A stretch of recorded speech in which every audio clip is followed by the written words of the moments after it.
Um policial militar de BH morreu depois de tomar um tiro na cabeça por um bandido. Esse bandido era um dos milhares que tinham sido soltos naquelas saidinhas temporárias de final de ano. Lembra da Suzy, aquela trans que estuprou um menino de 9 anos que foi abraçada pelo Drauzio Varela em rede nacional? Ela também foi solta e foi presa porque não seguiu as regras. E coincidentemente, hoje, no dia que eu tô gravando esse vídeo, é 8 de janeiro e faz um ano do fatídico 8 de janeiro lá do ano passado. Então hoje a gente vai entender o porquê que alguns velhos iludidos que foram até o Palácio do Planalto quebrar um monte de coisa são tratados como bandidos da pior espécie, enquanto estupradores e homicidas são tratados como vítimas da sociedade. A gente realmente vive uma democracia? Olha, vamos tentar responder isso nesse vídeo. Então já vai deixando o like aí, compartilha esse vídeo e por favor assiste até o final, porque a mensagem é muito importante, a gente precisa fazer uma reflexão aqui. Vocês estão vendo aí que eu tô num cenário diferente, não tô lá no estúdio, mas o trabalho não para.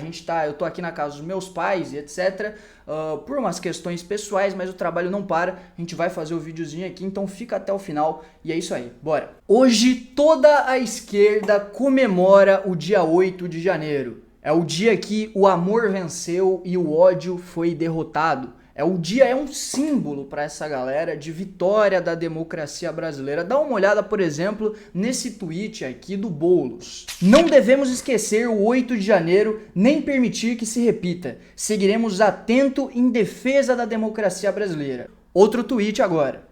A defesa da democracia não tem pausa. Seguiremos atentos para que 8 de janeiro nunca mais se repita. E é engraçado, né? Porque um autodeclarado socialista que, em essência, quer um golpe de Estado, junto com o Lula, por exemplo, e o PT, que são de raízes marxistas, e até hoje, a gente pode desenvolver esse raciocínio um pouco mais para frente, até hoje, claramente tem objetivos que visam algo próximo do socialismo, mas não o socialismo que a gente conhece geralmente, o socialismo chinês, o socialismo soviético, o socialismo cubano, não, o socialismo petista, que é ligado aí a outras correntes filosóficas, outras correntes de pensamento, mas é socialista e passa necessariamente por um golpe de Estado. Eles estão se aliando com, por exemplo, Alexandre de Moraes, né, que muita gente fala aí que é petista, que é socialista, mas pelo amor de Deus, se você tá vendo esse vídeo, você gosta do meu trabalho, você acha que o Alexandre de Moraes é socialista, é petista, você tem que rever muito os seus conceitos,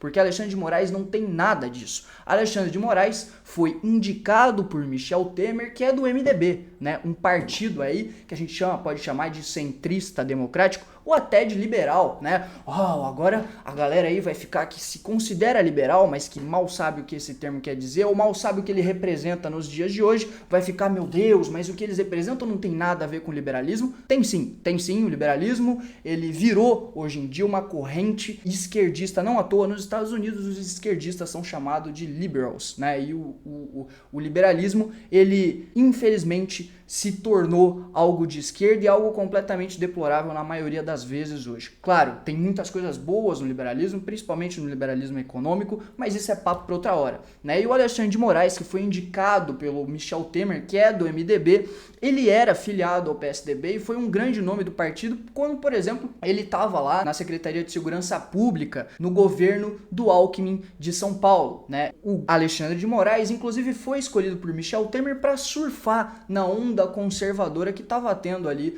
no governo do Michel Temer, com todas as manifestações pós-governo, pós-impeachment da Dilma e etc. Então o Alexandre de Moraes era para ser um nome mais conservador, mas na prática ele só passa de um burocrata centrista democrático dos partidos que o quê? Dos partidos que fizeram parte do pacto, aliás, das pessoas, das elites que formaram o pacto de 88, o pacto responsável pela Constituição de 88 pós-regime militar. E por quê? Por que elites socialistas do PT, do PSOL, né, com matrizes socialistas, com raízes socialistas, estão se aliando agora a pessoas do centrão democrático, a liberais democráticos, como, por exemplo, Alexandre de Moraes e toda a elite do que a gente chama de fisiologismo político no Brasil. Por quê? Será que a gente realmente vive uma democracia? Bom, bora dar uma olhada nos números. do Brasil. Há 40 anos o Brasil não cresce a sua PTF, que é a produtividade total dos fatores, os fatores de produção. Esse índice é o índice mais utilizado para a gente medir qual que é a produtividade de um país. E, consequentemente, como há 40 anos a gente não cresce a produtividade, consequentemente, a gente está estagnado há 40 anos economicamente também. A gente não cresce há 40 anos. E isso, obviamente, tem consequências nas condições, na qualidade de vida dos brasileiros. Então, bora dar uma olhada aqui nos números das condições de qualidade de vida aí dos brasileiros. Todos os anos, 11 mil brasileiros morrem por falta de saneamento básico. Isso é o equivalente a 40 tragédias de Brumadinho. 100 milhões de pessoas não têm acesso à coleta de esgoto. 1 milhão de pessoas não têm acesso à energia elétrica. 70 milhões de pessoas vivem em insegurança alimentar.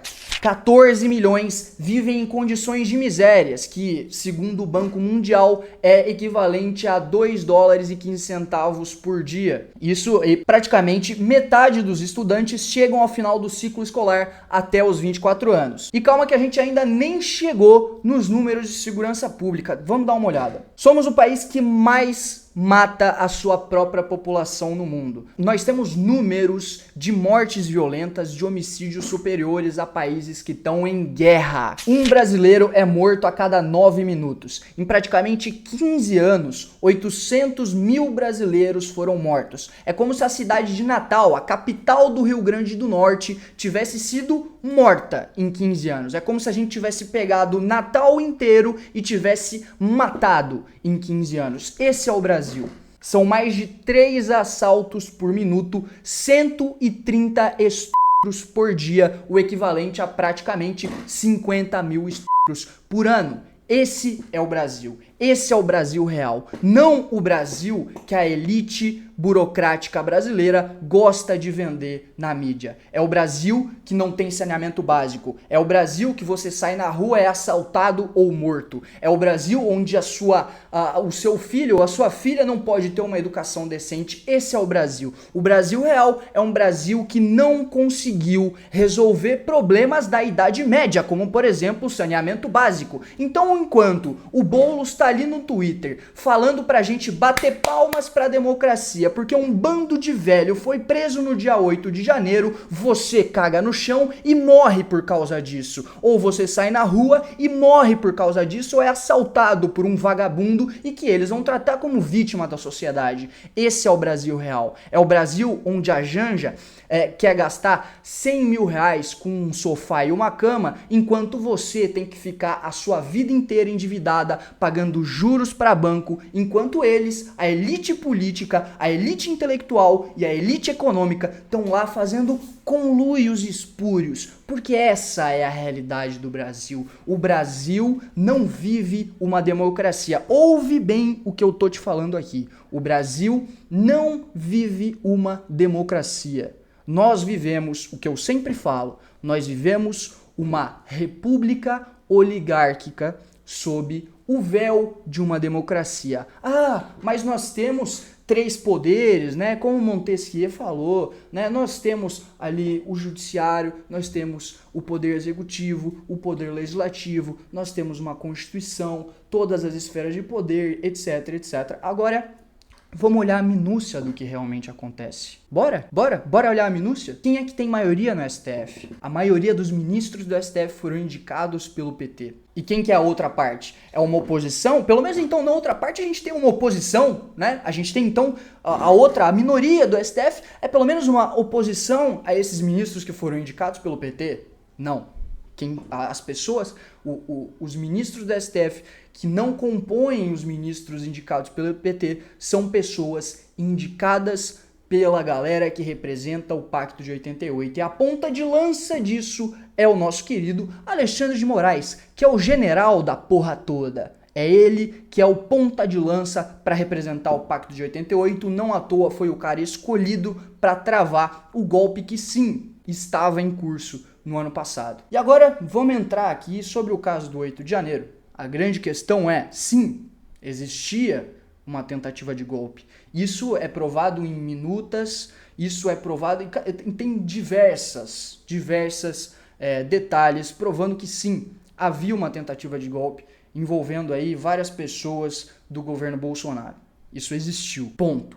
Agora, o golpe não aconteceu em 2022. Depois disso, o que houve no 8 de janeiro foi uma rebarba de poucos apoiadores que foram lá fazer merda. Só que aí, como o PT e como todas as elites que comandam hoje o Brasil precisam de um ato simbólico para representar esse ataque à democracia, eles escolheram o 8 de janeiro. Foi, na realidade, quase que uma arapuca, porque não ia ter golpe nenhum ali. Não tinha um exército do lado deles, não tinha uma revolução armada em curso, era simplesmente um bando de velho indo lá quebrar algumas coisas. E claro, tem que ser punido, isso é óbvio. Tem que ser punido ainda mais severamente do que um vândalo qualquer, porque você está invadindo os prédios mais importantes da República e quebrando tudo que tem lá. Isso é claramente um ataque às instituições brasileiras, isso tem que ser punido. Agora, aquilo não era um golpe em curso. O que existia anteriormente era uma tentativa de golpe, e aí a gente pode discutir mais a fundo sobre isso. Porém, o golpe já tinha sido travado e o grande general, como eu tinha dito, para barrar essa tentativa de golpe foi o Alexandre de Moraes. Mas como 1964 já estava muito longe, né? Como a ditadura militar já estava muito longe, eles precisavam de um ato simbólico para representar aí um ataque à democracia e virarem aí o pai do amor, o pai do regime democrático. Coisa que eles não são, obviamente, porque eles são exatamente aquilo que representou a estagnação econômica do Brasil e o aumento gigantesco da insegurança, das mortes violentas, dos homicídios, das facções, dos roubos e etc. São eles que fizeram isso. A quantidade de mortes violentas do regime militar para cá aumentou 500%. Não vamos nem falar de economia. Como eu disse, nosso crescimento econômico é pífio. O Brasil simplesmente parou no tempo, depois do Pacto de 88. Por quê? Porque a gente, primeiro, não é uma democracia de verdade, e segundo, o Pacto de 88 é na realidade um freio à vocação real do Brasil, ao projeto de civilização que o Brasil apresenta para o mundo. É um pacto que importa várias teses aí da Europa, dos Estados Unidos, como por exemplo a cultura woke, que nada tem a ver com o Brasil. Essa é a realidade, essa é a grande realidade. O Brasil, ele morreu depois do Pacto de 88. Nós vivemos hoje um regime oligárquico, uma república oligárquica. E por que eu digo isso? Vamos esclarecer o porquê que eu digo que a gente vive uma república oligárquica. Se for pegar, por exemplo, os regimes lá do período clássico que o Platão expõe lá em A República, a gente vai ter lá a monarquia, a gente vai ter a aristocracia e a gente vai ter a república. E a gente vai ter as formas distorcidas dessas três formas de governo. A forma distorcida da aristocracia, que pela própria palavra representa o governo dos melhores, pela etimologia da palavra representa o governo dos melhores. A forma distorcida dessa forma de governo é a oligarquia. Porque no governo dos melhores você tem elites, grandes elites, elites honradas, elites produtivas, elites que sabem representar aquilo que a nação realmente tem como vocação para o mundo. Agora, a oligarquia são elites corrompidas, elites fracas, que governam o país, elites que governam sob interesse próprio. E é exatamente isso que a gente tem, Porque como eu estava dizendo, enquanto você vive nesse país de lixo, que não tem saneamento básico, que muitas pessoas não têm energia elétrica, que muitas pessoas não têm acesso à educação, enquanto isso, teve juiz nesse final de ano que ganhou R$1 milhão de salário. Então, enquanto você morre de diarreia, enquanto você caga no chão, toda uma elite tá ganhando com esse seu sofrimento. Essa que é a realidade. Por isso que a gente vive num regime oligárquico, por isso que a gente vive numa república oligárquica. E o que governa o Brasil são essas elites corrompidas, essas elites corruptas, fazendo conluios, fazendo conciliações políticas para governar o nosso país. E o maior exemplo disso é justamente o PT e a galera do Pacto de 88 que fizeram um conluio para governar o país aí durante o governo Bolsonaro. Eles se juntaram, fizeram o famoso consórcio. É isso que aconteceu no Brasil. Então o grande fato desse vídeo, a grande mensagem que eu quero deixar com esse vídeo é que nós não vivemos numa democracia. E se nós vivemos, que porra de democracia é essa que faz com que 60 mil brasileiros morram todos os anos? Que democracia é essa? É muito bonito a gente ficar falando viva a democracia enquanto a população morre todos os dias por vários motivos, por várias coisas que deveriam ter sido resolvidas no século XIX. A gente não tem ferrovia e as estradas que a gente tem é um lixo. A gente não investe, eu já falei isso aqui 1 milhão de vezes, a gente não investe o suficiente para fazer a manutenção das nossas rodovias. O Brasil é um país fadado ao fracasso em todos os termos culturais, econômicos, tudo. E se isso é uma democracia, se isso é o melhor para o brasileiro, eu não sei mais o que é bom ou ruim, sinceramente. E a grande verdade é que nesse regime não democrático é que eles não precisam de mecanismos coercitivos, mecanismos de força para fazer exatamente aquilo que eles querem que você faça. Claro, muitas vezes eles precisam. E é para isso que o Alexandre de Moraes, por exemplo,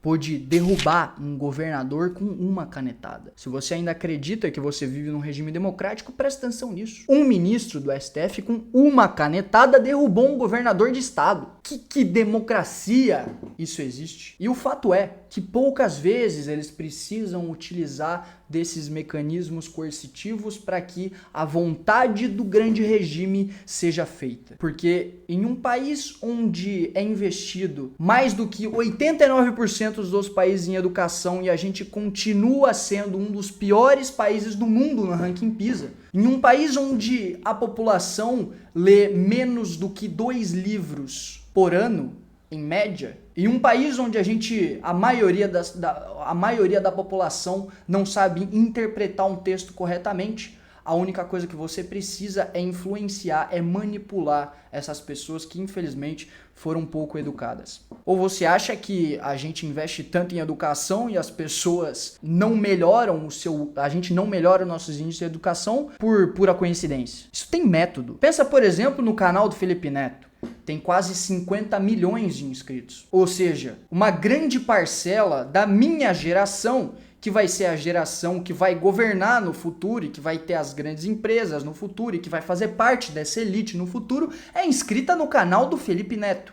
Que líderes que a gente vai formar estando inscrito no canal do Felipe Neto. E aí, ao mesmo tempo, o Lula aumenta a Lei Rouanet para 16,5 bilhões de reais. Se eu não me engano, 5 vezes do que a gente tinha no ano passado. Aliás, no ano retrasado, né? Porque agora a gente já tá em 2024. Eles são os responsáveis por formar toda a cultura brasileira nas últimas décadas. Não acredite que isso aconteça de maneira orgânica. A cultura, ela é formada pelas elites. Ela é formulada pelas elites com um propósito político. E o propósito político dessas elites que formaram a cultura brasileira nas últimas décadas é o de manipulação. É assim que esse regime oligárquico continua de pé, manipulando as pessoas, manipulando a cultura e dando uma migalha através de serviços assistencialistas. É assim que esse regime se mantém de pé. Então, se você ainda não acredita em mim, se você ainda não se convenceu de que a gente não vive num regime democrático, pelo menos tenha em mente que o seu país é o país onde os velhos que foram iludidos por outro líder político e foram no 8 de janeiro quebrar e invadir os prédios mais importantes da República são tratados como os piores bandidos que a gente tem hoje no país. E o bandido que meteu um tiro na cabeça de um policial militar é tratado como vítima da sociedade. Se você não acredita em mim, pelo menos tenha em mente que o seu país é esse. Pelo menos tenha em mente que quanto a Janja gasta milhões e milhões no cartão corporativo do teu dinheiro, você caga no chão, parcela o teu celular, fica a vida inteira pagando um apartamento de 10 metros quadrados e morre de diarreia, porque não tem saneamento básico, fechou? Esse é teu país. Deixa tua opinião aí nos comentários sobre tudo isso, o que você acha, qual é a sua opinião.